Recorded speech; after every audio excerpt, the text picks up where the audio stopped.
La llamada de Cthulhu. Por Howard Phillips Lovecraft. Epígrafe.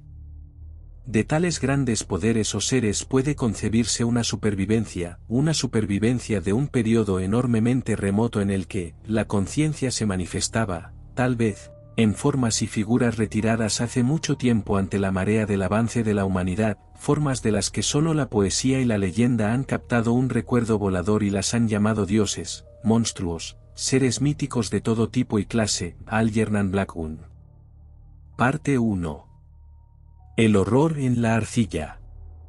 Lo más misericordioso del mundo, creo, es la incapacidad de la mente humana para correlacionar todos sus contenidos. Vivimos en una plácida isla de ignorancia en medio de los negros mares del infinito, y no estaba previsto que viajáramos muy lejos. Las ciencias, cada una en su propia dirección, nos han hecho poco daño hasta ahora, pero algún día la unión de conocimientos disociados abrirá perspectivas tan aterradoras de la realidad, y de nuestra espantosa posición en ella, que nos volveremos locos por la revelación o huiremos de la luz hacia la paz y la seguridad de una nueva edad oscura. Los teósofos han adivinado la impresionante grandeza del ciclo cósmico en el que nuestro mundo y la raza humana forman incidentes transitorios. Han insinuado extrañas supervivencias en términos que helarían la sangre si no estuvieran enmascarados por un anodino optimismo. Pero no es de ellos de donde procede el único atisbo de eones prohibidos que me hiela cuando pienso en él y me enloquece cuando sueño con él. Ese atisbo, como todos los atisbos terribles de la verdad, surgió de una unión accidental de cosas separadas, en este caso un viejo artículo de periódico y las notas de un profesor fallecido. Espero que nadie más logre este ensamblaje. Ciertamente, si vivo, nunca proporcionaré a sabiendas un eslabón de una cadena tan horrible. Creo que el profesor también tenía la intención de guardar silencio sobre la parte que conocía, y que habría destruido sus notas si no le hubiera sorprendido la muerte repentina. Mi conocimiento del asunto comenzó en el invierno de 1926 a 27 con la muerte de mi tío abuelo, George Gamel Angel, profesor emérito de lenguas semíticas en la Universidad Brown, Providence, Rhode Island. El profesor Angel era ampliamente conocido como una autoridad en inscripciones antiguas, y los directores de museos prominentes habían recurrido a él con frecuencia, de modo que su fallecimiento a la edad de 92 años puede ser recordado por muchos. A nivel local, el interés se intensificó por la oscuridad de la causa de la muerte. El profesor había sido golpeado mientras regresaba del barco de Newport, cayendo repentinamente, como dijeron los testigos, después de haber sido empujado por un negro de aspecto náutico que venía de uno de los extraños patios oscuros en la ladera escarpada que formaba un atajo desde el paseo marítimo hasta la casa del difunto en Williams Street. Los médicos fueron incapaces de encontrar ningún trastorno visible, pero llegaron a la conclusión, tras un perplejo debate, de que alguna oscura lesión del corazón, inducida por el rápido ascenso de una colina tan empinada por un hombre tan anciano, era la responsable del final. En aquel momento no vi ninguna razón para disentir de este dictamen, pero ahora me siento inclinado a dudar, y más que a dudar. Como heredero y albacea testamentario de mi tío abuelo, que murió viudo y sin hijos, se esperaba de mí que revisara sus papeles con cierta minuciosidad, y para ello trasladé todos sus archivos y cajas a mi casa de Boston. Gran parte del material que correlacioné será publicado más tarde por la Sociedad Arqueológica Americana, pero había una caja que me pareció sumamente desconcertante y que me daba mucho reparo mostrar a otros ojos. Estaba cerrada y no encontré la llave hasta que se me ocurrió examinar el anillo personal que el profesor llevaba en el bolsillo. Entonces, en efecto, logré abrirlo, pero cuando lo hice solo me pareció encontrarme ante una barrera mayor y más cerrada. ¿Por qué? ¿Qué podían significar el extraño bajorrelieve de arcilla y los inconexos apuntes, divagaciones y recortes que encontré? ¿Se había vuelto mi tío, en sus últimos años, crédulo de las más superficiales imposturas? Decidí buscar al excéntrico escultor responsable de esta aparente perturbación de la paz mental de un anciano. El bajorrelieve era un tosco rectángulo de menos de 1 centímetro de grosor y de unos 5 por 6 centímetros de superficie, evidentemente, de origen moderno. Sus diseños, sin embargo, distaban mucho de ser modernos en atmósfera y sugerencia, pues, aunque los caprichos del cubismo y el futurismo son muchos y salvajes, no suelen reproducir esa regularidad críptica que acecha en la escritura prehistórica.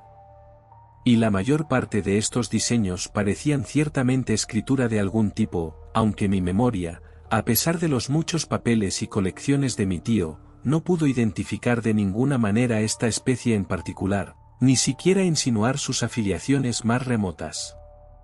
Encima de estos aparentes jeroglíficos había una figura de evidente intención pictórica, aunque su ejecución impresionista impedía hacerse una idea muy clara de su naturaleza.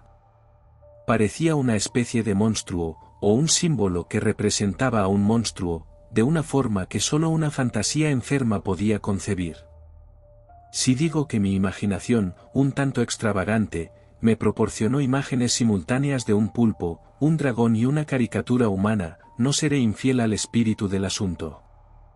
Una cabeza pulposa y con tentáculos coronaba un cuerpo grotesco y escamoso con alas rudimentarias, pero era el contorno general del conjunto lo que lo hacía más espantosamente chocante. Detrás de la figura había una vaga sugerencia de un fondo arquitectónico ciclópeo. La escritura que acompañaba a esta rareza estaba, aparte de un montón de recortes de prensa, escrita por la mano más reciente del profesor Ángel, y no hacía ninguna pretensión de estilo literario. Lo que parecía ser el documento principal llevaba por encabezamiento, Tulucult, en caracteres minuciosamente impresos para evitar la lectura errónea de una palabra tan inaudita. Este manuscrito estaba dividido en 2 secciones, la primera de las cuales se titulaba 1925, Sueño y obra onírica de H. A. Wilcox, 7 tomas St. Providence, R. y la segunda, Relato del inspector John R. Legrasse, 121 Bienble St. Nueva Orleans, en la reunión de 1908 de la AS, notas sobre la misma, y cuenta del profesor Webb. Los otros documentos manuscritos eran notas breves, algunas de ellas relatos de los sueños extraños de diferentes personas, algunas de ellas citas de libros y revistas teosóficas, especialmente Atlantis and de los Lemurie, de W. Scott Elliot, y el resto comentarios sobre sociedades secretas y cultos ocultos que han sobrevivido durante mucho tiempo, con referencias a pasajes de libros mitológicos y antropológicos como Golden Bough, de Fraser, y Witchcult en Western Europe, de Miss Murray. Los recortes aludían en gran medida a enfermedades mentales extravagantes y a brotes de locura o manía grupal en la primavera de 1925. La primera mitad del manuscrito principal contaba una historia muy particular. Al parecer, el 1 de marzo de 1925, un joven delgado y moreno, de aspecto neurótico y excitado, había llamado al profesor Ángel portando el singular bajorrelieve de arcilla, que en aquel momento estaba sumamente húmedo y fresco. Su tarjeta llevaba el nombre de Henry Anthony Wilcox, y mi tío lo había reconocido como el hijo menor de una excelente familia ligeramente conocida por él, que últimamente había estado estudiando escultura en la Escuela de Diseño de Rhode Island y vivía solo en el edificio Fleur de Lys, cerca de dicha institución. Wilcox era un joven precoz de conocido genio pero gran excentricidad, y desde niño había llamado la atención por las extrañas historias y extraños sueños que tenía por costumbre relatar. Se definía a sí mismo como psíquicamente hipersensible, pero la gente de la antigua ciudad comercial lo tachaba simplemente de raro.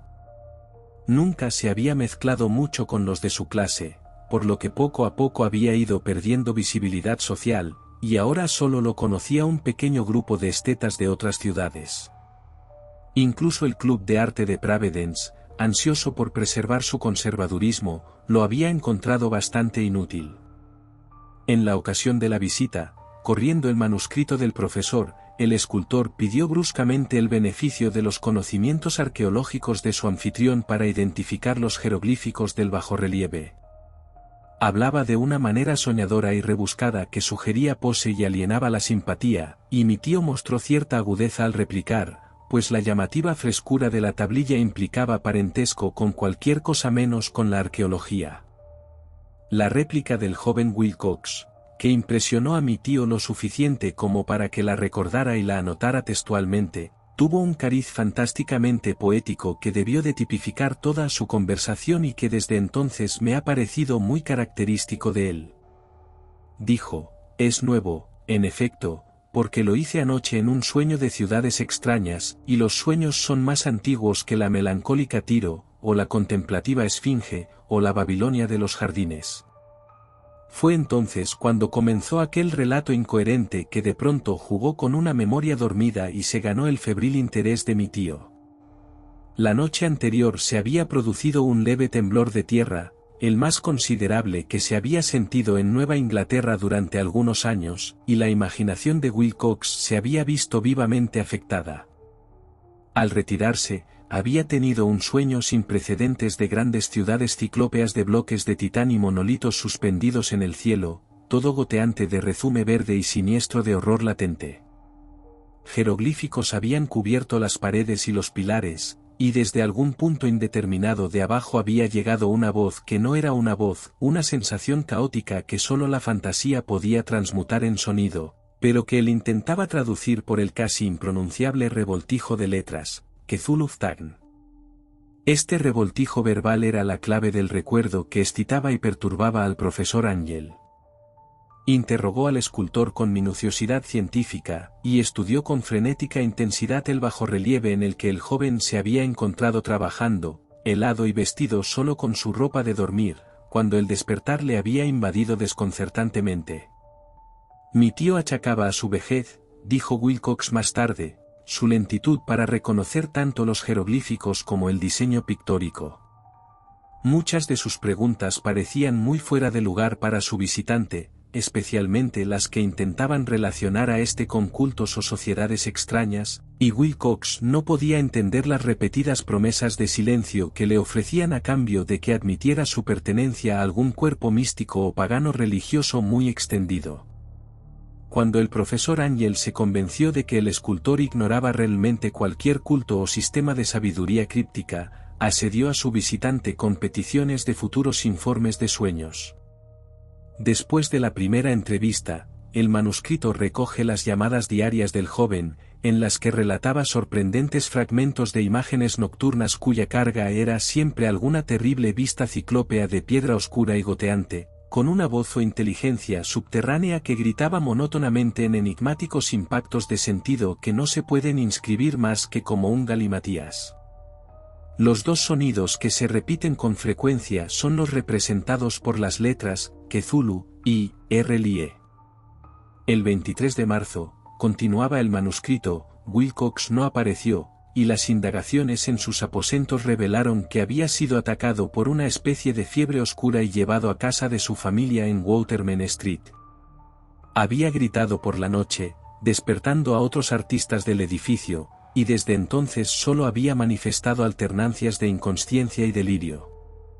Mi tío telefoneó inmediatamente a la familia, y desde entonces vigiló de cerca el caso, pasando a menudo por la consulta del Dr. Touby, de la calle Zaer, de quien supo que estaba al cargo. La mente febril del joven, por lo visto, pensaba en cosas extrañas, y el doctor se estremecía de vez en cuando al hablar de ellas. Incluían no solo una repetición de lo que había soñado anteriormente, sino que se referían salvajemente a una cosa gigantesca de kilómetros de altura, que caminaba o se arrastraba. En ningún momento describió completamente este objeto, pero algunas palabras frenéticas, repetidas por el Dr. Touby, convencieron al profesor de que debía ser idéntico a la monstruosidad sin nombre que había intentado representar en su sueño escultura. La referencia a este objeto, añadió el doctor, era invariablemente el preludio del hundimiento del joven en el letargo. Su temperatura, por extraño que parezca, no era muy superior a la normal, pero el estado general era tal que sugería fiebre verdadera más que un trastorno mental. El 2 de abril, hacia las 3 de la tarde, desapareció de repente todo rastro del mal de Wilcox. Se sentó erguido en la cama, asombrado de encontrarse en casa y completamente ignorante de lo que había sucedido en sueños o en la realidad desde la noche del 22 de marzo. Declarado sano por su médico, regresó a sus aposentos al cabo de 3 días, pero al profesor Ángel ya no le sirvió de nada. Todo rastro de sueños extraños había desaparecido con su recuperación, y mi tío no guardó ningún registro de sus pensamientos nocturnos después de una semana de relatos inútiles e irrelevantes de visiones completamente habituales. Aquí terminaba la primera parte del manuscrito, pero las referencias a algunas de las notas dispersas me dieron mucho material para pensar, tanto, de hecho, que solo el escepticismo arraigado que entonces formaba mi filosofía puede explicar mi continua desconfianza hacia el artista.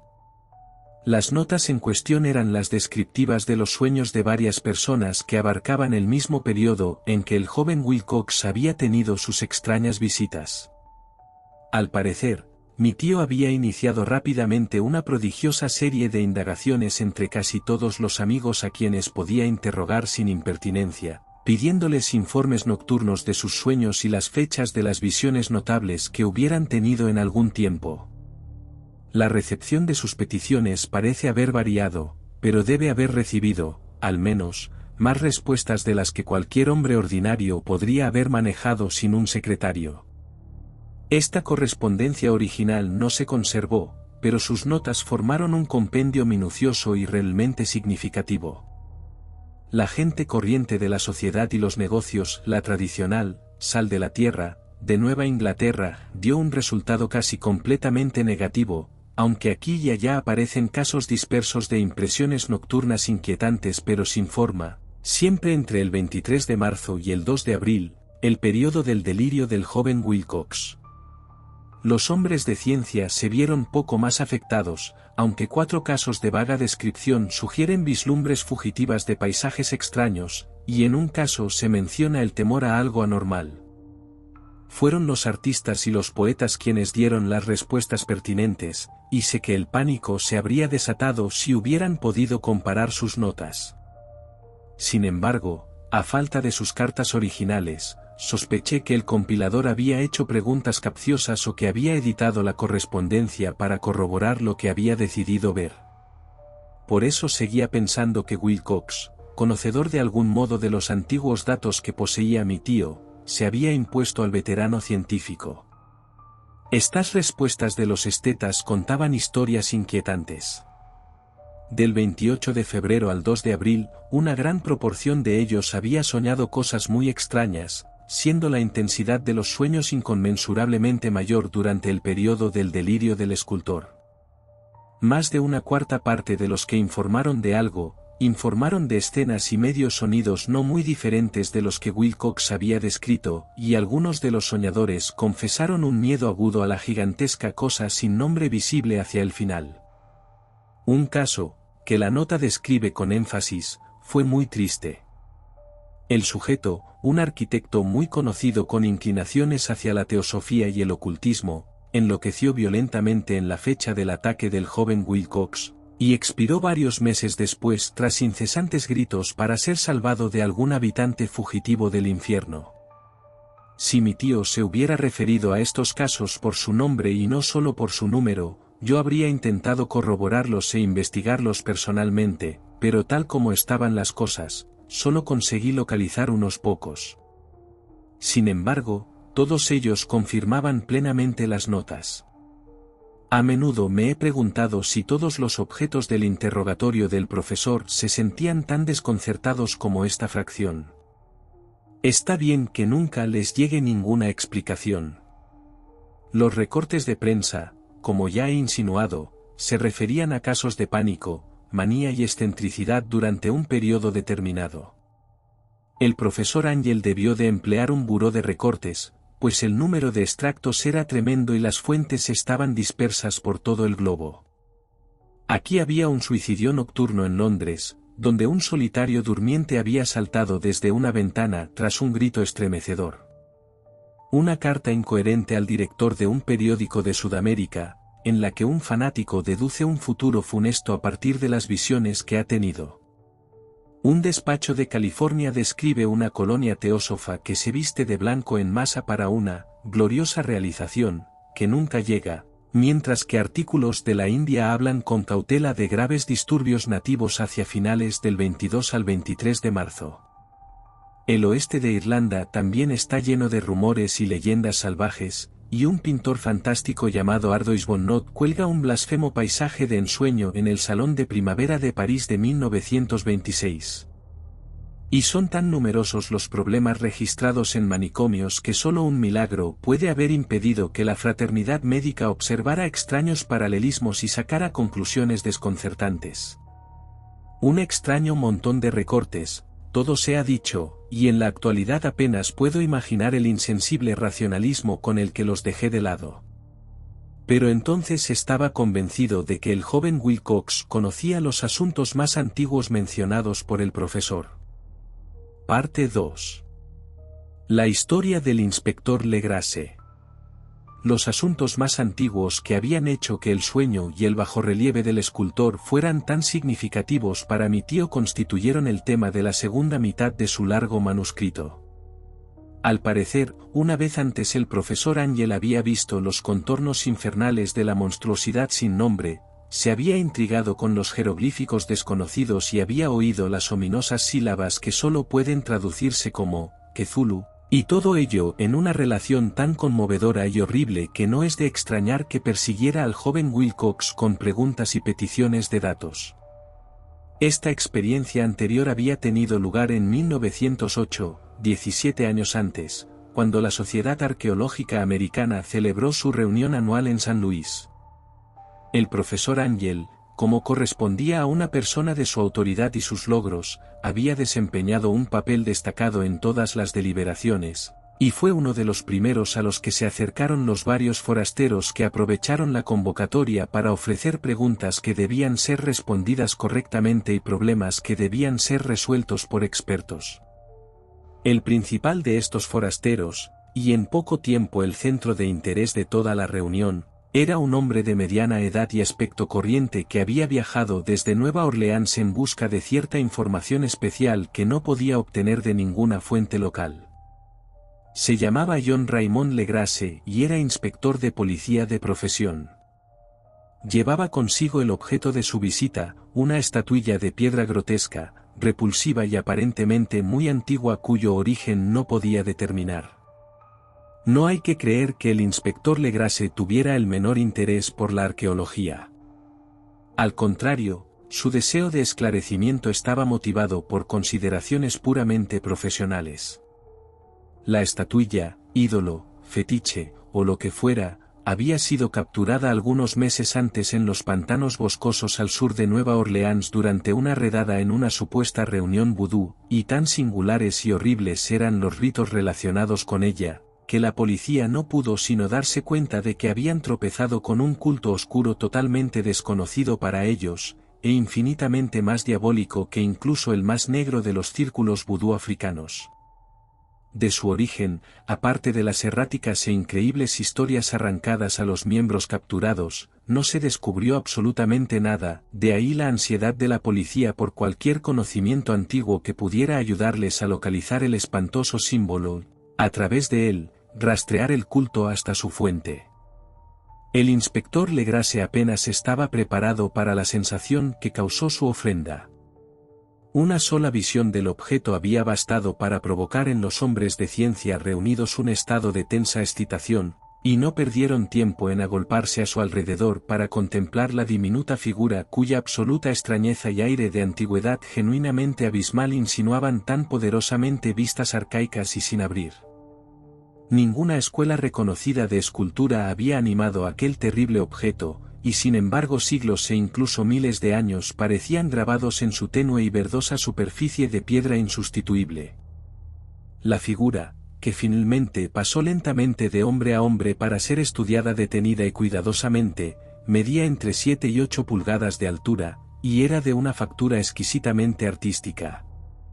Representaba un monstruo de contorno vagamente antropoide, pero con una cabeza parecida a la de un pulpo cuya cara era una masa de antenas, un cuerpo escamoso y de aspecto gomoso, prodigiosas garras en las patas traseras y delanteras, y largas y estrechas alas detrás. Esta cosa, que parecía instintiva con una malignidad temible y antinatural, era de una corpulencia algo hinchada, y estaba en cuclillas malignamente sobre un bloque rectangular o pedestal cubierto de caracteres indescifrables.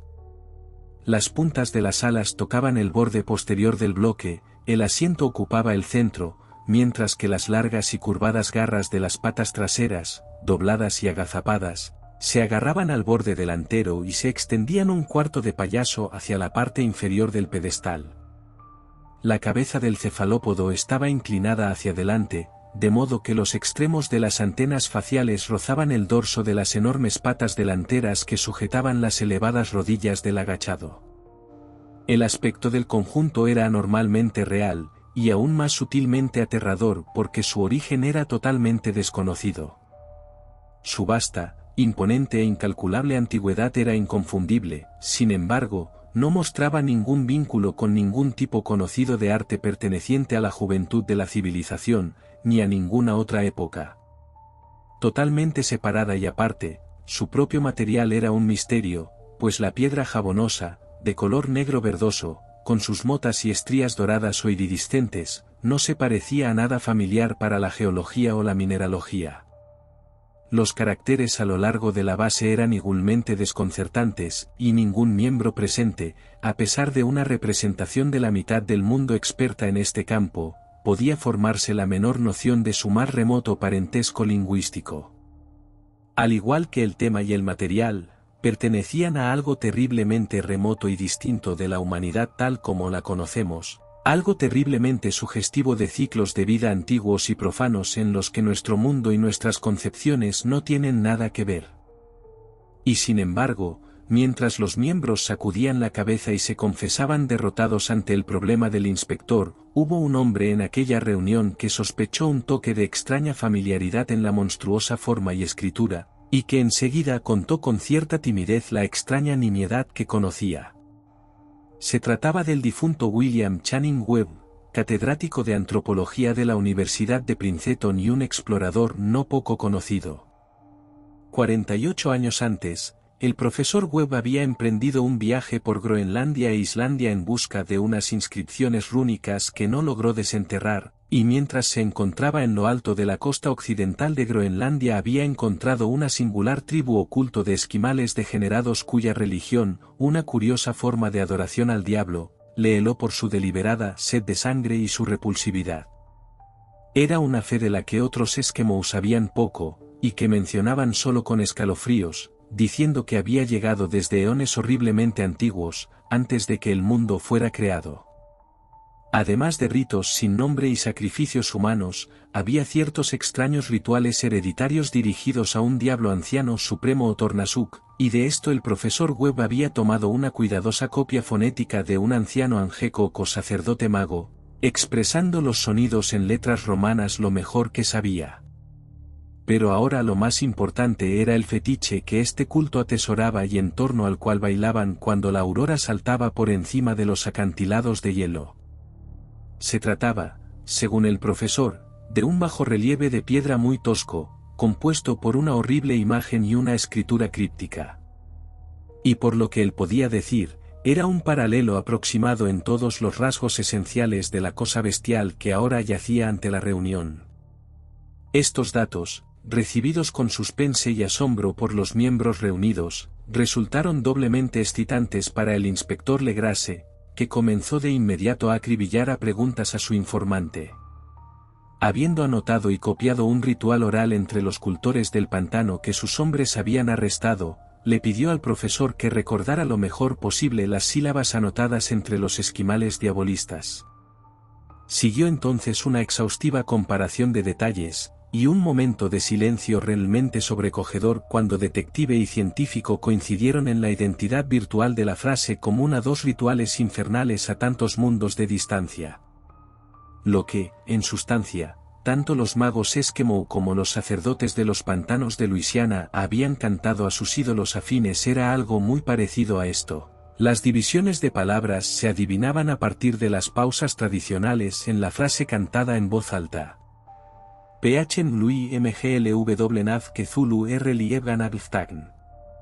Legrasse le llevaba un punto de ventaja al profesor Webb, pues varios de sus prisioneros mestizos le habían repetido lo que los celebrantes de más edad les habían dicho que significaban las palabras. Este texto, tal como se lo dieron, decía algo así. En su casa de Rlie Zulu muerto espera soñando. Y ahora, en respuesta a una demanda general y urgente, el inspector Legrasse relató lo más detalladamente posible su experiencia con los adoradores del pantano, contando una historia a la que pude ver que mi tío atribuía un profundo significado. Sabía los sueños más salvajes de los creadores de mitos y de los teósofos, y revelaba un grado asombroso de imaginación cósmica entre los mestizos y los parias que menos se podía esperar que la poseyeran. El 1 de noviembre de 1907, la policía de Nueva Orleans recibió una llamada frenética de la zona de pantanos y lagunas del sur. Los ocupantes ilegales, en su mayoría primitivos pero bondadosos descendientes de los hombres de Lafitte, estaban aterrorizados por una cosa desconocida que se había apoderado de ellos por la noche. Era vudú, aparentemente, pero un vudú más terrible de lo que habían conocido nunca, y algunas de sus mujeres y niños habían desaparecido desde que el malévolo Tom Tom había comenzado su incesante latido en los negros bosques encantados donde ningún habitante se aventuraba. Se oían gritos dementes y alaridos desgarradores, cánticos que helaban el alma y llamas demoníacas danzantes, y, añadió el asustado mensajero, la gente no podía soportarlo más. Así que un cuerpo de 20 policías, llenando 2 carruajes y un automóvil, se había puesto en marcha a última hora de la tarde con el tembloroso ocupante ilegal como guía. Al final del camino transitable se apearon, y durante millas chapotearon en silencio a través de los terribles bosques de cipreses donde nunca llegaba el día. Feas raíces y malignos lazos colgantes de musgo español les acosaban, y de vez en cuando un montón de piedras húmedas o el fragmento de un muro podrido intensificaban con su indicio de morbosa morada una depresión que cada árbol malformado y cada islote fúngico se combinaban para crear. Por fin se divisó el asentamiento ilegal, un miserable grupo de chozas, y los histéricos habitantes salieron corriendo para agruparse en torno al grupo de linternas oscilantes. A lo lejos, muy a lo lejos, se oía el apagado sonido de las trompetas, y a intervalos infrecuentes, cuando el viento cambiaba de dirección, se oía un chillido espeluznante. Un resplandor rojizo también parecía filtrarse a través de la pálida maleza más allá de las interminables avenidas de la noche del bosque.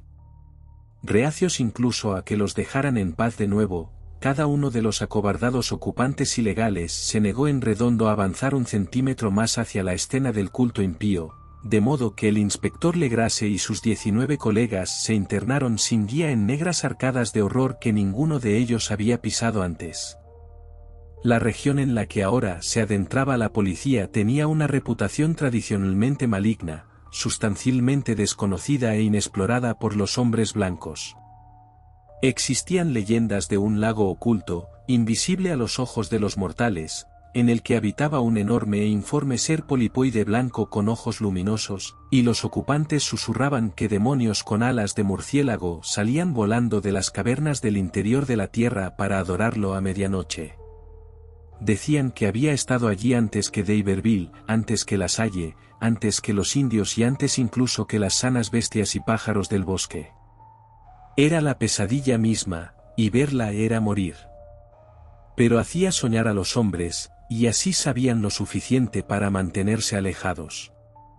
La presente orgía vudú se encontraba, en efecto, en la más mínima franja de esta aborrecida zona, pero esa ubicación ya era bastante mala, de ahí que tal vez el propio lugar del culto hubiera aterrorizado a los ocupantes ilegales más que los chocantes sonidos e incidentes. Solo la poesía o la locura podían hacer justicia a los ruidos que oían los hombres de Legrasse mientras avanzaban por el negro cenagal hacia el rojo resplandor y los apagados tom-toms. Hay cualidades vocales propias de los hombres y cualidades vocales propias de las bestias, y es terrible oírlas unas cuando la fuente debería producir las otras. La furia animal y la licencia orgiástica alcanzaron aquí alturas demoníacas mediante aullidos y éxtasis de graznidos que desgarraban y reverberaban por aquellos bosques nocturnos como tempestades pestilentes procedentes de los golfos del infierno. de vez en cuando cesaba la ululación menos organizada, y de lo que parecía un coro bien entrenado de voces roncas se elevaba en canto cantarín aquella horrible frase o ritual. Phm lui mglw nav que Zulu rliebganagftagn. Entonces los hombres, habiendo llegado a un lugar donde los árboles eran más delgados, llegaron de repente a la vista del espectáculo en sí. 4 de ellos se tambaleaban, 1 se desmayaba y 2 se estremecían en un grito frenético que la loca cacofonía de la orgía afortunadamente acallaba. Legrase arrojó agua del pantano sobre la cara del hombre desmayado, y todos se quedaron temblando y casi hipnotizados por el horror. En un claro natural del pantano había una isla cubierta de hierba, de una extensión aproximada de 1 acre, sin árboles y bastante seca. Sobre ella saltaba y se retorcía una horda de anormales humanos más indescriptible de lo que cualquiera, salvo un Saim o un Angeroule, podría pintar.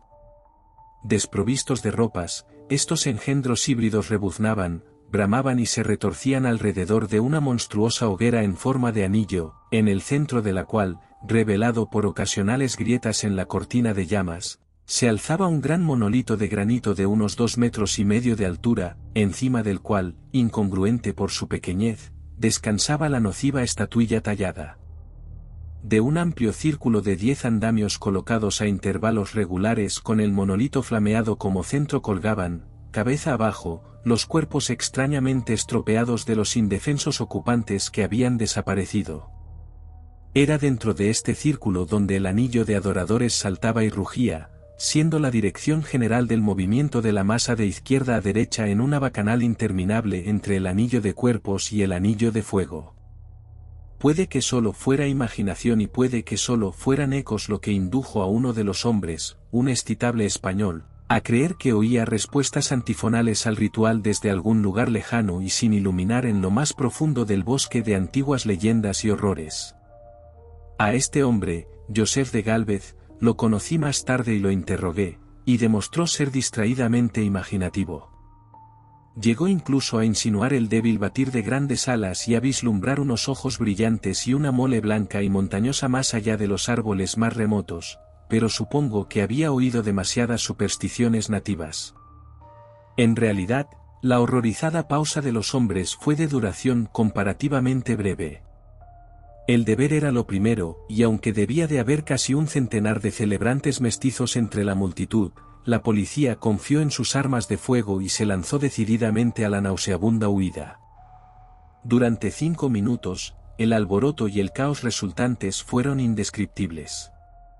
Se produjeron golpes salvajes, disparos y fugas, pero al final Legrase pudo contar unos 47 hoscos prisioneros, a los que obligó a vestirse apresuradamente y a colocarse en fila entre 2 filas de policías.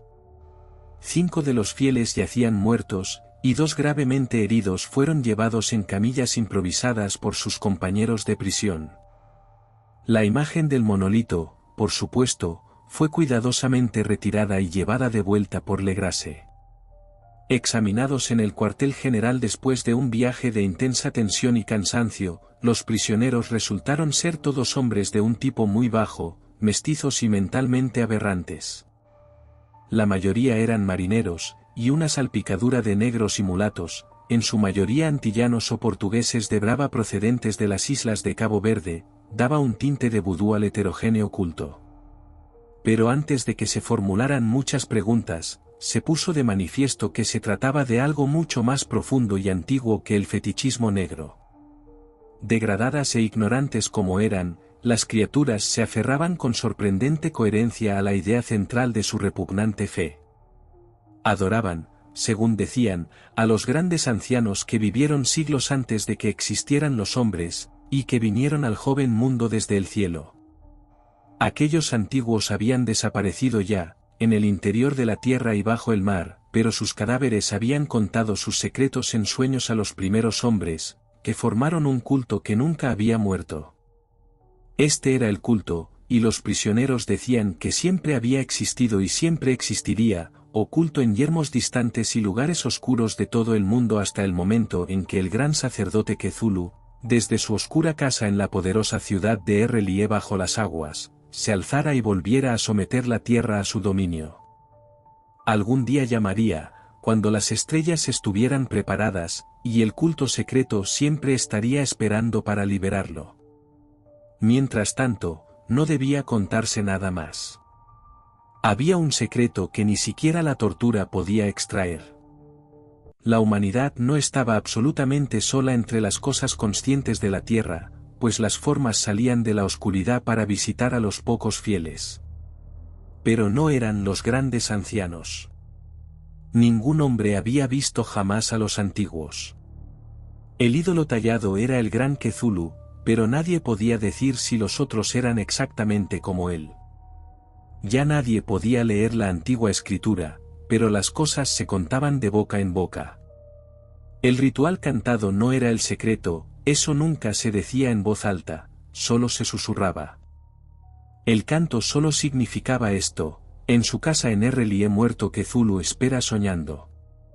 Solo 2 de los prisioneros estaban lo bastante cuerdos como para ser ahorcados, y el resto fueron internados en diversas instituciones.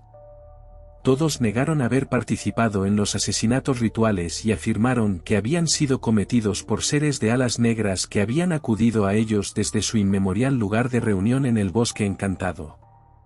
Pero nunca se pudo obtener información coherente sobre aquellos misteriosos aliados.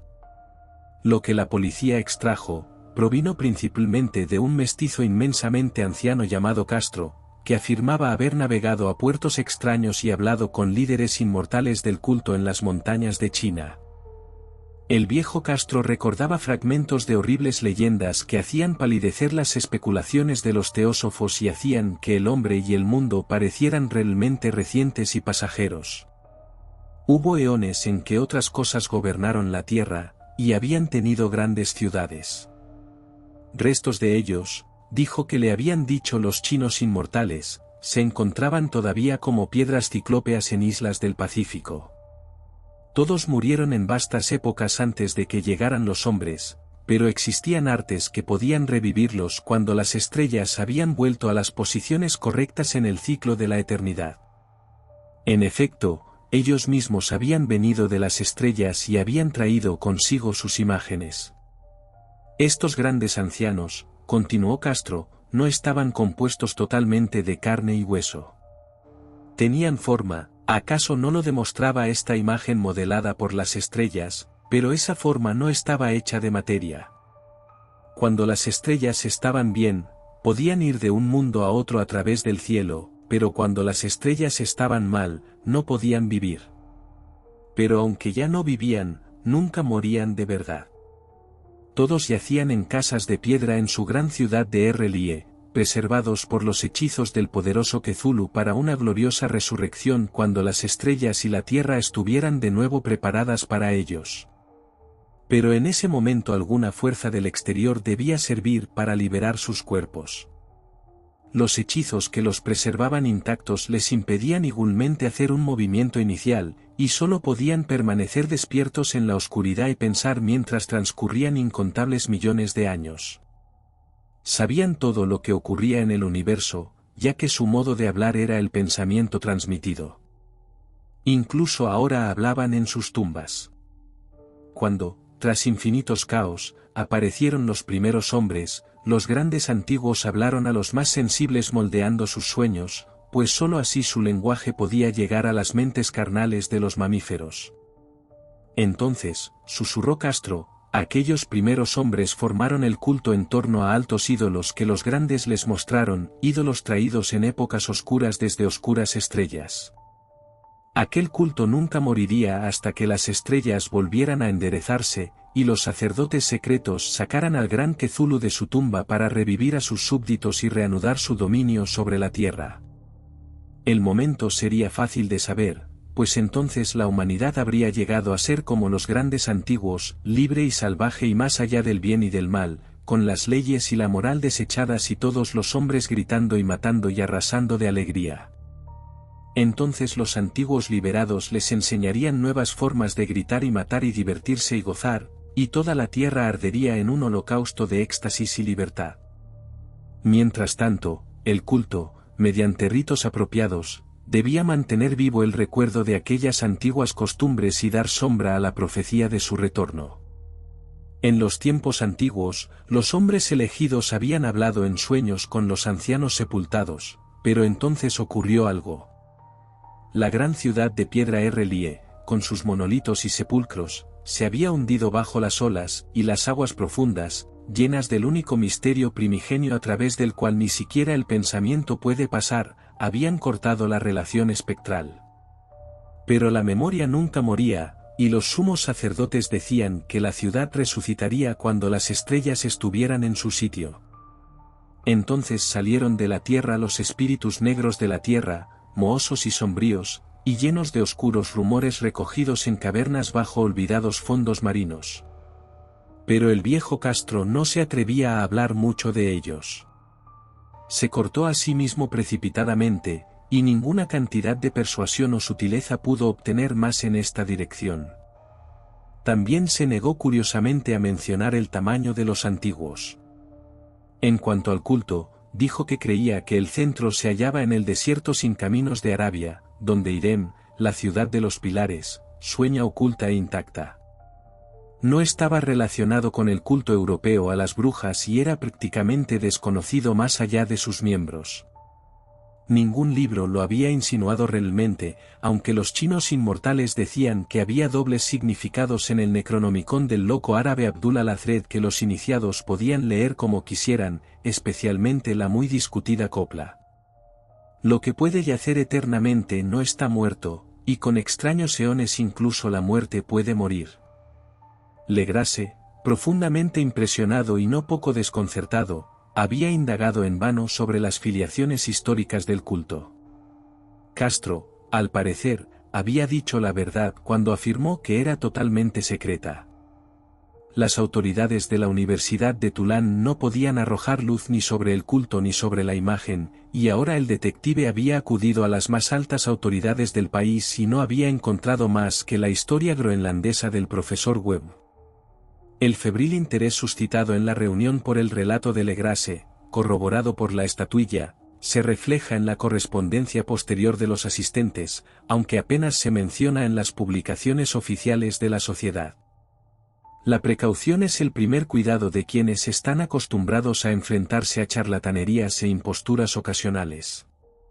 Legrasse prestó durante algún tiempo la imagen al profesor Webb, pero a la muerte de éste se la devolvió y sigue en su poder, donde la vi no hace mucho.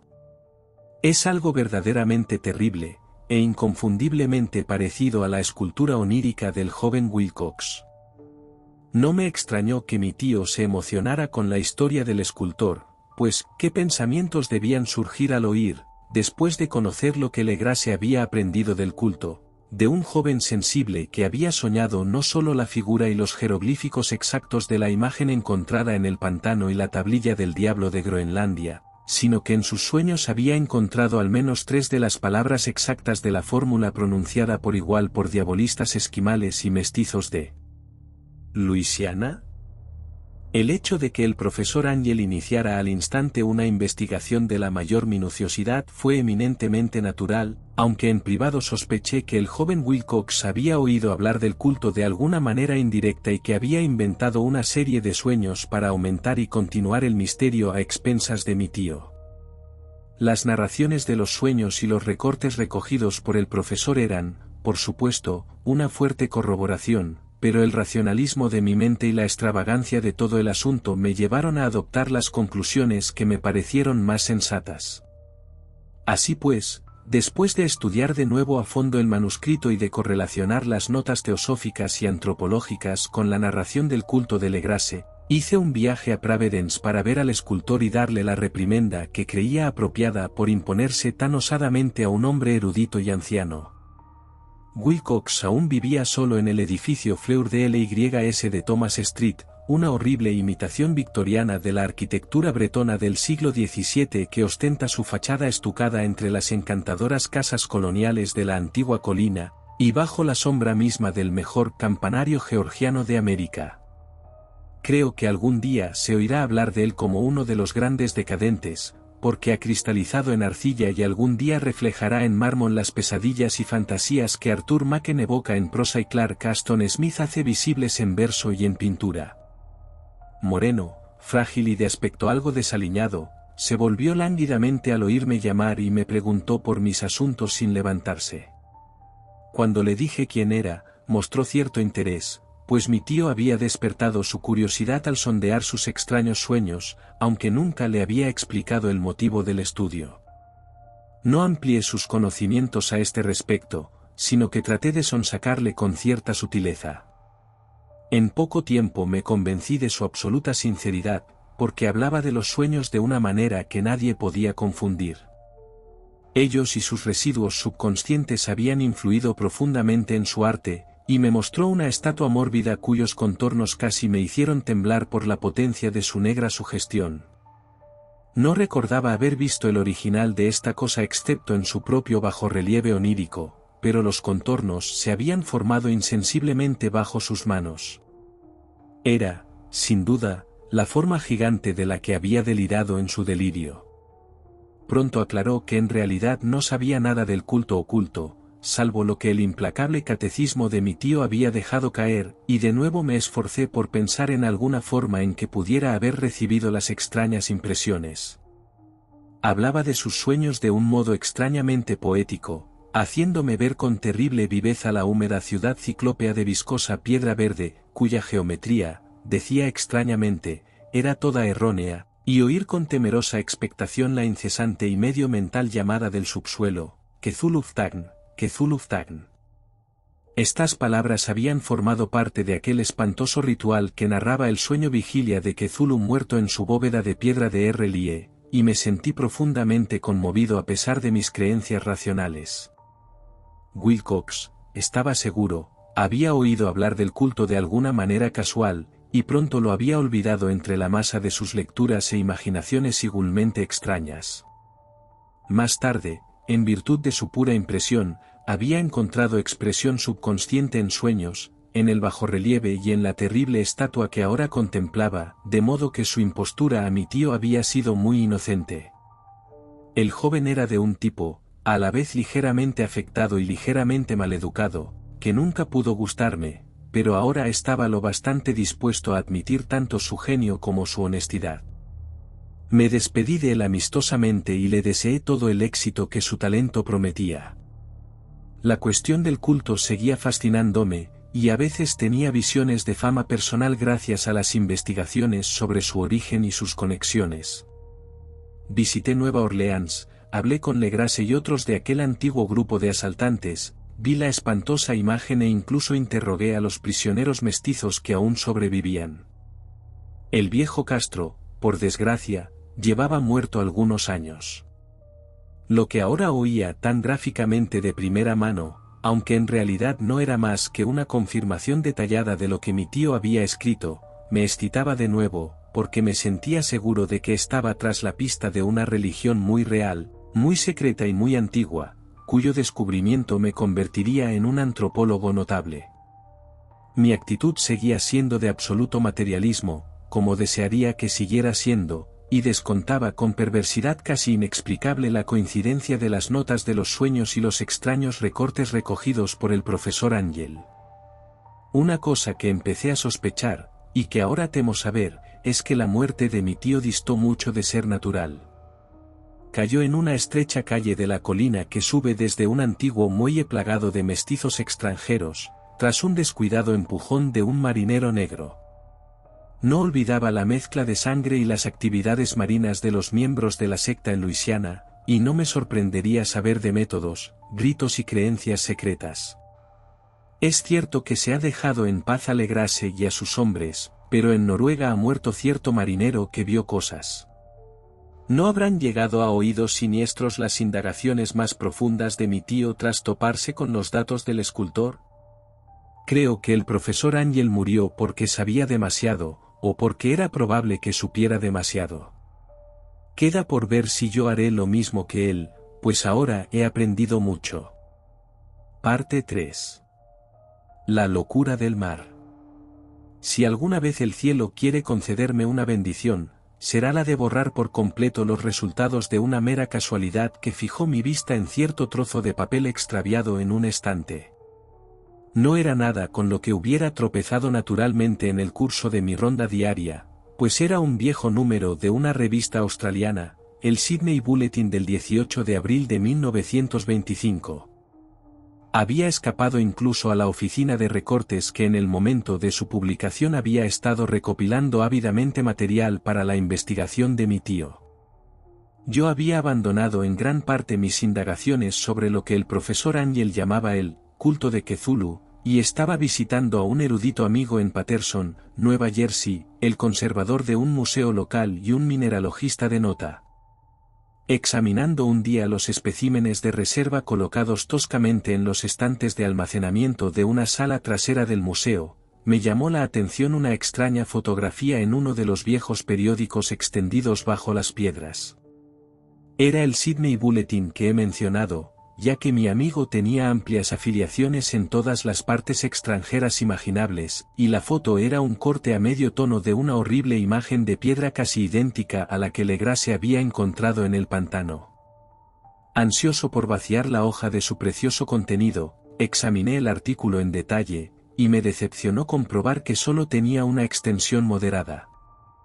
Lo que sugería, sin embargo, era de una importancia portentosa para mi vacilante búsqueda, y lo arranqué cuidadosamente para actuar de inmediato. Decía así: misterioso derrelicto encontrado en el mar. El Vigilant llega con un yate neozelandés armado e indefenso a remolque. Un superviviente y un muerto a bordo. Historia de una batalla desesperada y muertes en el mar. El marinero rescatado niega detalles de su extraña experiencia. Extraño ídolo hallado en su poder. Investigación posterior. El carguero Vigilant de la compañía Morrison, procedente de Valparaíso, llegó esta mañana a su muelle en Darling Harbour, llevando a remolque el yate de vapor Alert de Dunedin, NZ, que fue avistado el 12 de abril en la latitud S 34 grados 21, longitud 152 grados 17, con un hombre vivo y otro muerto a bordo. El Vigilant zarpó de Valparaíso el 25 de marzo, y el 2 de abril fue desviado considerablemente de su rumbo por tormentas excepcionalmente fuertes y olas monstruosas. El 12 de abril se avistó el barco abandonado, aunque aparentemente estaba desierto. Al subir a bordo se descubrió que había un superviviente medio delirante y un hombre que evidentemente llevaba muerto más de una semana. El hombre vivo sostenía un horrible ídolo de piedra de origen desconocido, de unos 30 centímetros de altura, sobre cuya naturaleza las autoridades de la Universidad de Sydney, la Royal Society y el Museo de College Street se declaran totalmente desconcertadas, y que el superviviente dice haber encontrado en la cabina del yate, en un pequeño santuario tallado de diseño común. Este hombre, después de recobrar el sentido, contó una historia sumamente extraña de piratería y matanza. Es Gustav Johansen, un noruego de cierta inteligencia, y había sido segundo oficial de la goleta de 2 mástiles Emma de Auckland, que zarpó para el Callao el 20 de febrero con una dotación de 11 hombres. La Emma, dice, fue retrasada y desviada ampliamente de su rumbo por la gran tormenta del 1 de marzo, y el 22 de marzo, en la latitud S 49 grados 51, longitud 128 grados 34, se encontró con el Alerta, tripulado por una extraña y malvada tripulación de Kanaks y mestizos. Al ordenársele perentoriamente que diera la vuelta, el capitán Collins se negó, tras lo cual la extraña tripulación comenzó a disparar salvajemente y sin previo aviso contra la goleta con una batería particularmente pesada de cañones de bronce que formaban parte del equipo del yate. Los hombres del Emma se mostraron luchadores, dice el superviviente, y aunque la goleta empezó a hundirse por los disparos bajo la línea de flotación, consiguieron ponerse al lado de su enemigo y abordarlo, forcejear con la salvaje tripulación en la cubierta del yate, y se vieron obligados a matarlos a todos, siendo el número ligeramente superior, debido a su modo de luchar particularmente aborrecible y desesperado, aunque bastante torpe. 3 de los hombres del Emma, entre ellos el capitán Collins y el primer oficial Green, resultaron muertos, y los 8 restantes, al mando del segundo oficial Johansen, procedieron a navegar en el yate capturado, adelantándose en su dirección original para ver si había existido alguna razón para que se les ordenara regresar. Al día siguiente, al parecer, se elevaron y desembarcaron en una pequeña isla, aunque no se sabe de la existencia de ninguna en esa parte del océano, y 6 de los hombres murieron de alguna manera en tierra, aunque Johansen es extrañamente reticente sobre esta parte de su historia, y solo habla de su caída en un abismo de roca. Más tarde, parece que él y un compañero subieron a bordo del yate e intentaron manejarlo, pero fueron golpeados por la tormenta del 2 de abril. Desde entonces hasta su rescate el día 12, el hombre recuerda poco, y ni siquiera recuerda cuando murió William Briden, su compañero. La muerte de Briden no revela ninguna causa aparente, y probablemente se debió a la excitación o la exposición. Los telegramas de Dunedin informan de que el alerta era muy conocido allí como comerciante de la isla, y tenía mala reputación en los muelles. Era propiedad de un curioso grupo de mestizos cuyas frecuentes reuniones y viajes nocturnos a los bosques atraían no poca curiosidad, y había zarpado con gran prisa justo después de la tormenta y los temblores de tierra del 1 de marzo. Nuestro corresponsal en Auckland da al Emma y a su tripulación una excelente reputación, y Johansen es descrito como un hombre sobrio y digno. El almirantazgo abrirá una investigación sobre el asunto a partir de mañana, en la que se hará todo lo posible para inducir a Johansen a hablar más libremente de lo que lo ha hecho hasta ahora. Esto era todo, junto con el cuadro de la imagen infernal, pero qué tren de ideas inició en mi mente. Aquí había nuevos tesoros de datos sobre el culto de Cthulhu, y pruebas de que tenía extraños intereses tanto en el mar como en tierra. ¿Qué motivo impulsó a la tripulación híbrida a ordenar el regreso del Emma mientras navegaban con su horrible ídolo? ¿Cuál era la isla desconocida en la que habían muerto 6 tripulantes del Emma, y sobre la que el oficial Johansen se mostraba tan reservado? ¿Qué había sacado a la luz la investigación del vicealmirantazgo, y qué se sabía del nocivo culto de Dunedin? Y lo más maravilloso de todo, qué profunda y más que natural vinculación de fechas era esta que daba un significado maligno y ahora innegable a los diversos giros de los acontecimientos tan cuidadosamente anotados por mi tío. El 1 de marzo o el 28 de febrero, según la línea internacional de fechas, habían llegado el terremoto y la tormenta. Desde Dunedin, el alerta y su ruidosa tripulación se habían lanzado ansiosamente como si hubieran sido imperiosamente convocados, y al otro lado de la tierra poetas y artistas habían empezado a soñar con una extraña y húmeda ciudad ciclópea, mientras un joven escultor moldeaba en sueños la forma del temible Cthulhu. El 23 de marzo, la tripulación del Emma desembarcó en una isla desconocida y dejó 6 hombres muertos, y en esa fecha los sueños de los hombres sensibles adquirieron una mayor vivacidad y se oscurecieron con el temor de la persecución maligna de un monstruo gigante, mientras que un arquitecto se había vuelto loco y un escultor había caído repentinamente en el delirio. ¿Y qué hay de la tormenta del 2 de abril? Fecha en que cesaron todos los sueños de la húmeda ciudad y Wilcox salió ileso de la esclavitud de la extraña fiebre? ¿Qué hay de todo esto y de las insinuaciones del viejo Castro sobre los antiguos hundidos y nacidos de las estrellas y su próximo reinado, su culto fiel y su dominio de los sueños?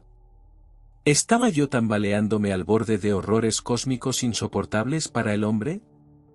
Si era así, debían de ser horrores solo de la mente, porque de alguna manera el 2 de abril había puesto fin a cualquier amenaza monstruosa que hubiera comenzado su asedio al alma de la humanidad. Aquella noche, tras un día de apresurados cableados y arreglos, me despedí de mi anfitrión y tomé un tren hacia San Francisco. En menos de un mes estaba en Dunedin, donde, sin embargo, descubrí que poco se sabía de los extraños miembros de la secta que habían permanecido en las viejas tabernas marinas. La escoria de los muelles era demasiado común para una mención especial, aunque se hablaba vagamente de un viaje al interior que habían hecho estos mestizos, durante el cual se notaron débiles tambores y llamas rojas en las colinas distantes.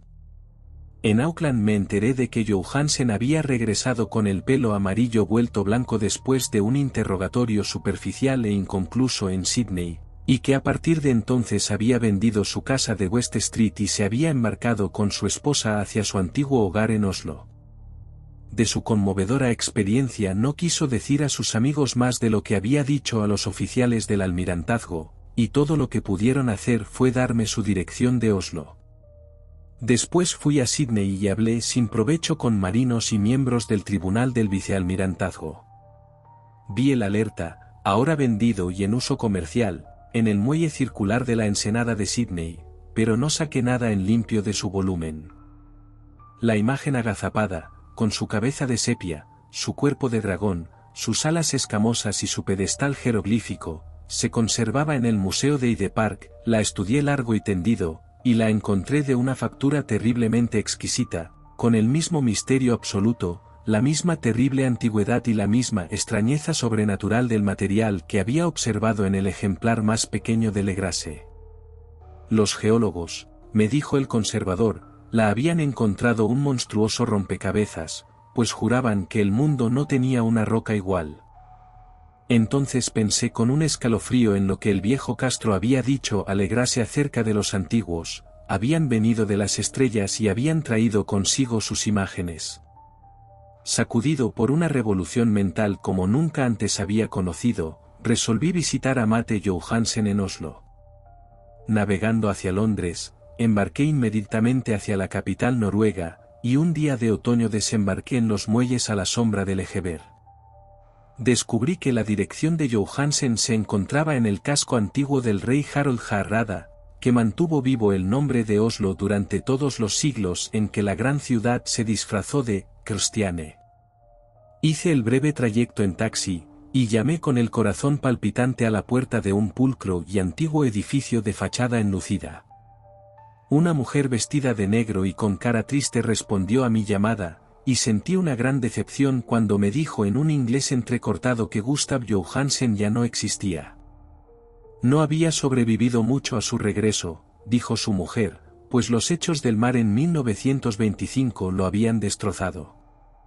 No le había contado a ella más de lo que había contado al público, pero había dejado un largo manuscrito de asuntos técnicos, como él decía, escrito en inglés, evidentemente para protegerla del peligro de una lectura casual. Durante un paseo por un estrecho callejón cercano al muelle de Gotemburgo, un fajo de papeles que caía desde la ventana de un ático le había derribado. 2 marineros lascar lo ayudaron a ponerse en pie, pero antes de que llegara la ambulancia había muerto. Los médicos no encontraron ninguna causa adecuada para su muerte y la achacaron a problemas cardíacos y a una constitución debilitada. Sentí que me roía las entrañas ese oscuro terror que nunca me abandonará hasta que yo también descanse, accidentalmente, o no. Convenciendo a la viuda de que mi relación con los asuntos técnicos de su marido era suficiente para darme derecho a su manuscrito, me llevé el documento y empecé a leerlo en el barco de Londres. Era algo sencillo y farragoso, el ingenuo esfuerzo de un marinero por escribir un diario a posteriori, y se esforzaba por recordar día a día aquel último y horrible viaje. No puedo intentar transcribirlo literalmente en toda su nubosidad y redundancia, pero contaré su esencia lo suficiente como para mostrar por qué el sonido del agua contra los costados del barco se me hizo tan insoportable que me taponé los oídos con algodón. Johansen, gracias a Dios, no lo supo todo, aunque vio la ciudad y la cosa, pero nunca volveré a dormir tranquilo cuando piense en los horrores que acechan incesantemente tras la vida en el tiempo y en el espacio, y en esas blasfemias profanas de las estrellas mayores que sueñan bajo el mar, conocidas y favorecidas por un culto de pesadilla listo y ansioso de soltarlas sobre el mundo cuando otro terremoto vuelva a levantar su monstruosa ciudad de piedra al sol y al aire. El viaje de Johansen había comenzado tal como se lo contó al vicealmirantazgo. El Emma, en lastre, había salido de Auckland el 20 de febrero, y había sentido toda la fuerza de aquella tempestad originada por el terremoto que debió de haber levantado del fondo del mar los horrores que llenaban los sueños de los hombres. Una vez más bajo control, el barco avanzaba a buen ritmo cuando fue detenido por la alerta el 22 de marzo, y pude sentir el pesar del oficial cuando escribió sobre su bombardeo y hundimiento. Hablaba con gran horror de los fanáticos morenos del Alerta. Había en ellos una cualidad peculiarmente abominable que hacía que su destrucción pareciese casi un deber, y Johansen muestra un ingenuo asombro ante la acusación de crueldad formulada contra su grupo durante los procedimientos del Tribunal de Investigación.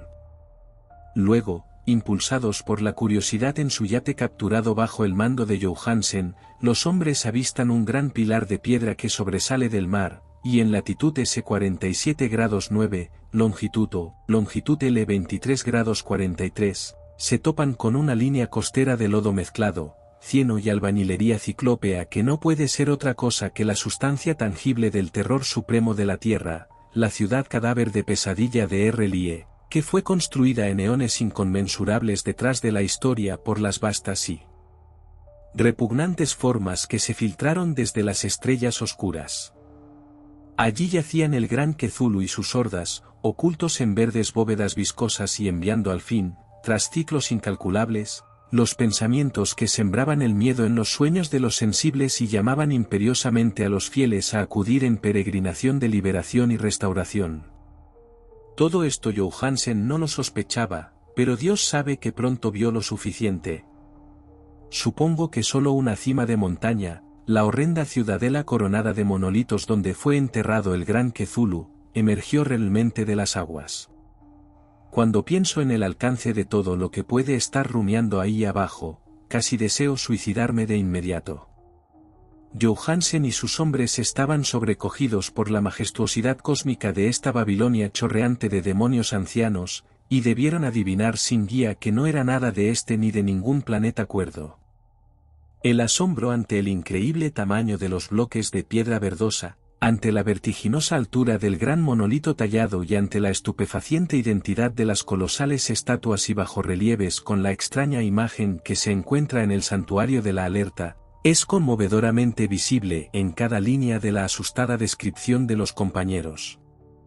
Sin saber lo que es el futurismo, Johansen logró algo muy cercano a él cuando habló de la ciudad, porque en lugar de describir cualquier estructura o edificio definido, se detiene solo en amplias impresiones de vastos ángulos y superficies de piedra, superficies demasiado grandes para pertenecer a algo correcto o propio de esta tierra, e impías con horribles imágenes y jeroglíficos. Menciono su discurso sobre los ángulos porque me sugiere algo que Wilcox me había contado sobre sus horribles sueños. Decía que la geometría del lugar que había visto en sueños era anormal, no euclidiana y repugnantemente evocadora de esferas y dimensiones distintas de las nuestras. Ahora, un marinero iletrado sentía lo mismo al contemplar la terrible realidad. Johansen y sus hombres desembarcaron en un terraplén de barro inclinado en esta monstruosa acrópolis, y treparon resbaladizamente por titánicos bloques viscosos que no podían haber sido una escalera mortal. El mismo sol del cielo parecía distorsionado cuando se miraba a través del miasma polarizante que brotaba de esta perversión bañada por el mar, y la amenaza retorcida y el suspense acechaban lascivamente en aquellos ángulos locamente elusivos de roca tallada donde una segunda mirada mostraba concavidad después de que la primera mostrara convexidad. Algo parecido al miedo se había apoderado de todos los exploradores antes de que vieran algo más definido que roca, exudado y maleza. Cada uno de ellos habría huido de no temer el desprecio de los demás, y solo con poco entusiasmo buscaron, en vano, como se demostró, algún recuerdo portátil que llevarse. Fue Rodríguez quien subió al pie del monolito y gritó lo que había encontrado. Los demás le siguieron y miraron con curiosidad la inmensa puerta tallada con el ya familiar bajorrelieve del calamar y el dragón.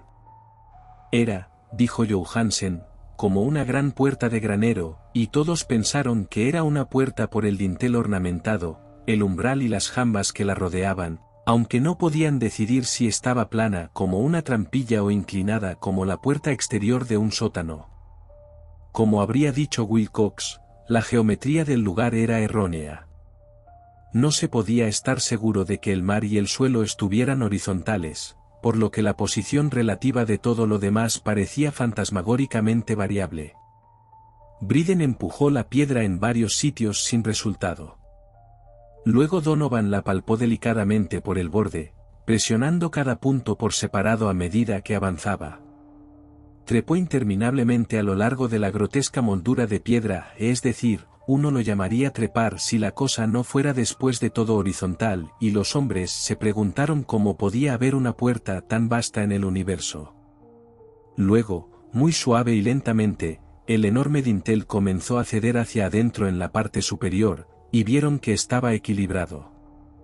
Donovan se deslizó de algún modo, se impulsó hacia abajo o a lo largo de la jamba y se reunió con sus compañeros, y todos observaron el extraño retroceso del monstruosamente tallado portal. En esta fantasía de distorsión prismática se movía anómalamente en diagonal, de modo que todas las reglas de la materia y la perspectiva parecían trastornadas. La abertura era negra con una oscuridad casi material. Aquella tenebrosidad era, de hecho, una cualidad positiva, ya que oscurecía las partes de las paredes interiores que deberían haber sido reveladas, de hecho, salía como humo de su prisión de un eón, oscureciendo visiblemente el sol mientras se escabullía hacia el cielo encogido y giboso batiendo alas membranosas. El olor que se elevaba desde las profundidades recién abiertas era intolerable. Al final, el veloz Hawkins creyó oír un sonido desagradable y resbaladizo allí abajo. Todo el mundo escuchaba, y todo el mundo seguía escuchando cuando aquello se acercó a la vista, babeando, y a tientas introdujo su gelatinosa inmensidad verde por la puerta negra hacia el aire contaminado del exterior de aquella ciudad envenenada de locura. La letra del pobre Johansen casi se rompe cuando escribió esto. De los 6 hombres que nunca llegaron al barco, cree que 2 perecieron de puro miedo en aquel instante maldito. La cosa no puede describirse, no hay lenguaje para tales abismos de chillidos y locura inmemorial, tales contradicciones eldritch de toda materia, fuerza y orden cósmico. Una montaña caminó o tropezó. ¿Dios? ¡Qué maravilla que al otro lado de la tierra un gran arquitecto enloqueciera, y el pobre Wilcox delirara de fiebre en aquel instante telepático? La cosa de los ídolos, el engendro verde y pegajoso de las estrellas, había despertado para reclamar lo suyo. Las estrellas volvían a tener razón, y lo que un culto milenario no había logrado hacer por designio, una banda de inocentes marineros lo había hecho por accidente. Después de vigintillones de años, el gran Cthulhu estaba suelto de nuevo, y hambriento de placer. 3 hombres fueron barridos por las garras flácidas antes de que nadie se diera la vuelta. Que en paz descansen, si es que hay descanso en el universo. Eran Donovan, Guerrera y Armstrong.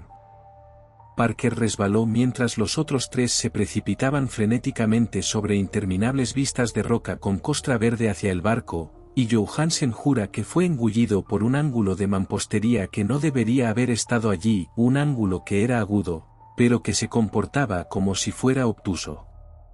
Así que solo Briden y Johansen alcanzaron el bote, y tiraron desesperadamente del alerta mientras la monstruosidad montañosa se dejaba caer por las piedras viscosas y vacilaba, tambaleándose al borde del agua. A pesar de que todos los tripulantes se habían retirado a la orilla, el vapor no había bajado del todo, y bastaron unos instantes de febriles idas y venidas entre el timón y las máquinas para que el alerta se pusiera en marcha.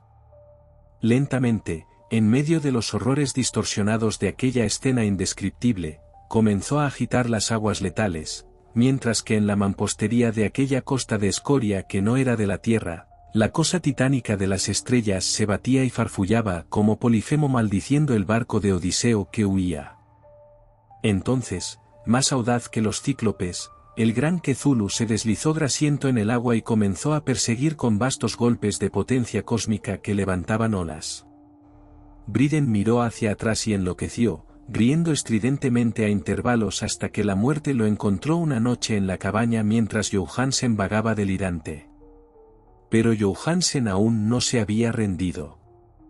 Sabiendo que la cosa podría seguidamente alcanzar a la alerta hasta que el vapor estuviera a tope, decidió arriesgarse a la desesperada, poniendo el motor a toda velocidad, corrió como un rayo a cubierta e invirtió el timón.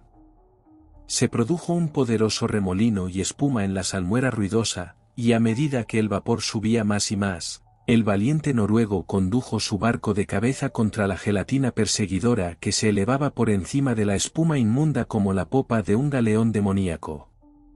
La espantosa cabeza de calamar, con las antenas retorciéndose, llegó casi hasta el bauprés del robusto yate, pero Johansen siguió avanzando implacablemente. Hubo un estallido como el de una vejiga que explota, una asquerosidad viscosa como la de un pez sol hendido, un hedor como el de 1000 tumbas abiertas, y un sonido que el cronista no pudo poner por escrito. Durante un instante, el barco se vio envuelto en una nube verde, acre y cegadora, y luego solo se vio un hervidero venenoso a popa, donde, Dios del cielo, la plasticidad dispersa de aquel engendro celeste sin nombre se recombinaba nebulosamente en su odiosa forma original, mientras su distancia se ampliaba cada segundo a medida que el alerta ganaba ímpetu con su creciente vapor. Eso era todo. Después de aquello, Johansen se limitó a meditar sobre el ídolo en el camarote y a ocuparse de algunos asuntos de alimentación para sí mismo y para el maníaco que reía a su lado. No intentó navegar después del primer vuelo audaz, pues la reacción le había sacado algo del alma. Entonces llegó la tormenta del 2 de abril y las nubes se agolparon en torno a su conciencia. Hay una sensación de torbellino espectral a través de los golfos líquidos del infinito, de vertiginosos paseos a través de universos tambaleantes en la cola de un cometa, y de histéricas caídas desde la fosa a la luna y desde la luna de nuevo a la fosa, todo ello amenizado por un coro cachinante de los distorsionados e hilarantes dioses mayores y los verdes diablillos burlones del Tártaro con alas de murciélago. De aquel sueño surgió el rescate, el vigilante, el tribunal del vicealmirantazgo, las calles de Danidin y el largo viaje de regreso a la vieja casa junto al Egeber. No podía contarlo, le tomarían por loco. Escribiría lo que sabía antes de que llegara la muerte, pero su mujer no debía adivinarlo. La muerte sería una bendición si pudiera borrar los recuerdos. Ese fue el documento que leí, y ahora lo he colocado en la caja de hojalata junto al bajorrelieve y los papeles del profesor Ángel. Con él se irá este registro mío, esta prueba de mi propia cordura, en la que se reconstruye lo que espero que nunca vuelva a reconstruirse. He contemplado todo lo que el universo tiene de horroroso, y hasta los cielos de la primavera y las flores del verano deben ser veneno para mí. Pero no creo que mi vida sea larga. Como se fue mi tío, como se fue el pobre Johansen, así me iré yo. Sé demasiado, y el culto aún vive. Cthulhu todavía vive, también, supongo, de nuevo en ese abismo de piedra que lo ha protegido desde que el sol era joven. Su ciudad maldita se ha hundido una vez más, pues el vigilante navegó sobre el lugar tras la tormenta de abril, pero sus ministros en la tierra siguen bramando y brincando y matando alrededor de monolitos coronados de ídolos en lugares solitarios. Debe de haber quedado atrapado por el hundimiento mientras se encontraba en su negro abismo, pues de lo contrario el mundo estaría gritando ahora de espanto y frenesí. ¿Quién conoce el final? Lo que se ha elevado puede hundirse, y lo que se ha hundido puede elevarse. Lo repugnante espera y sueña en las profundidades, y la decadencia se extiende sobre las tambaleantes ciudades de los hombres. Llegará el momento, pero no debo ni puedo pensar. Permítanme rogar que, si no sobrevivo a este manuscrito, mis albaceas pongan la cautela por delante de la audacia y se encarguen de que no encuentre otro ojo.